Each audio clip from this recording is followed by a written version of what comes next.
around the whole world.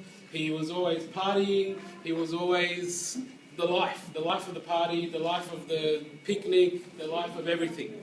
He was always the man that got the party going. So, and that's how I've taken the inspiration for my life, and I've always wanted to do the same for my kids, and that's why I've tried my best to go and see the world. And people, when I was younger, for example, said, save your money, buy a house, get a mortgage, and I said, no, I'm going to spend all my money and go and travel and see the world, because that's what my grandfather did, and that's how I live my life. And I mean, yes, I've got a mortgage now, but it came later. And I guess the point is, we don't have to do the normal things that everybody does just because everybody does it. And that's why I really respected about him. And some people actually sort of said bad things about that because he didn't do things the normal way. But I always was confused about that, and I always thought, why would people say that? Everything he's doing is actually great. And he's reflecting and he's living life. And that's what I really respected about him, and I learned a lot from that in myself. And he was definitely an entertainer.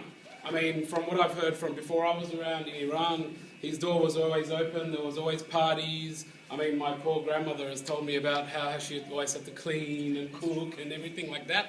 But I'm sure she also enjoyed the great times and the parties, and it was always a big party because that's the type of person he was, the entertainer.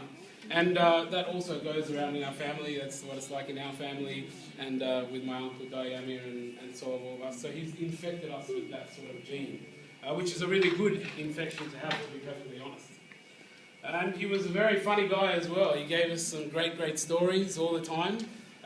You may not like the terminology, but some people used to call it, or he used to call it himself, kosher. And he was the best one at that, and he was very good, and he made us all laugh with it, and I loved it, you know. And some people were like, he's very rude and we don't like it, but everyone was laughing. Everyone was happy, just like you guys are all laughing now. So that means he was doing a good thing. He was making people laugh, and that's what's important, because the more you laugh, the longer you live. And even though he drank and he smoked and he did all the things that people say don't do, you'll be unhealthy and you won't live long, he lived to the ripe old age of 84, which is a very long life and a very fruitful life. So that's also another reason why we don't want to be sad, because he hasn't missed out on anything. He's had a great life, and yeah, so that's basically the way we want to think about it. Now, there's a couple more things I'm going to say, and then well, I don't want to talk too much and bore you guys too much.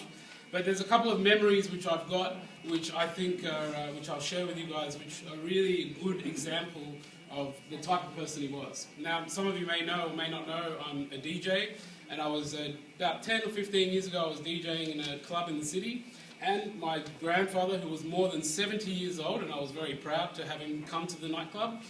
Nobody was really dancing. It was the beginning of the night. So what does he do? He starts going around and talking to people, getting a guy who's more than 70 years old, gets the whole nightclub going, gets these people from Germany. He starts talking to them in German, getting them to come up and dance on the dance floor. All these young girls, young boys, getting them all to come on the dance floor. 20 minutes, 30 minutes after a 70-year-old man walks into a nightclub in Australia, the whole nightclub is going off. So that means that he was a party guy. It doesn't matter how old you are, he knew how to get the party going. Another one, which again shows you what his expectation was. It wasn't too long ago we had a party, well, not a party, a gathering at our house for his birthday, and he wasn't very happy with the level of party that there was. So what he did was he got this piece, because we didn't have enough of a cake or something, so he got a piece of Lebanese bread. He sat outside. We sat outside. We said, well, what's he doing outside? He had this Lebanese bread, some bits of chocolate on top of it, and he put a candle there, and he said, if you guys are going to be that stupid and have such a silly, boring party, I'm going to have my own party out here. And he got his instruments, and he started dancing, and all of a sudden, we all started dancing and having a party as well. Again, there was only the last couple of years, so he was over 80 years old and still getting the party going. Now, unfortunately, in the last couple of years, his health was pretty bad.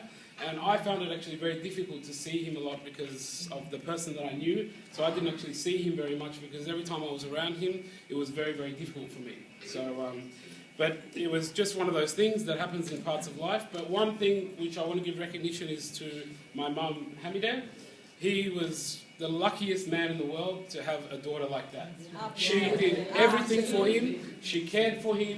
She did. If she wasn't around, he would have been gone a long, long time ago. So I think, first of all, if my daughters can be anything like that, I will be a very, very lucky man.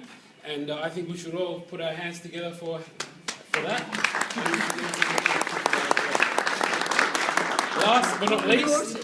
Last but not least, and to celebrate this thing in true Baba Ahmad style, I've got some vodka here, and I want, if anyone is interested, to have maybe a small shot of vodka in his memory, just to you know, keep it going and keep the party going, basically. So thank you very much for that. Thank you.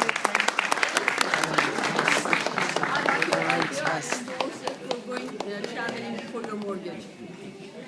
Mother. That's mother. You should be very proud of him. You should be very proud of him. Yeah, I am.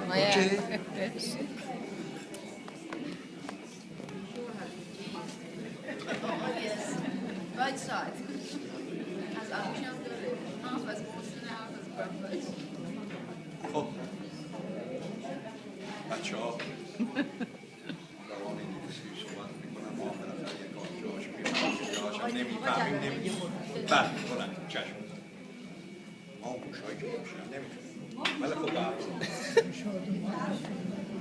اشاره کرد به حمیده جان و واقعا من میخوام بگم خدا این دخترها رو برای پدر مادرها ببخشید خدا اینا رو حفظ واقعا از من خواهرام من اینجا شهید شدم واقعا از این مادر و اون زمان ما از این پدر البته پدر ما زود درگذشت ولی خب از وقتی که پدرم درگذشت مادر تقریبا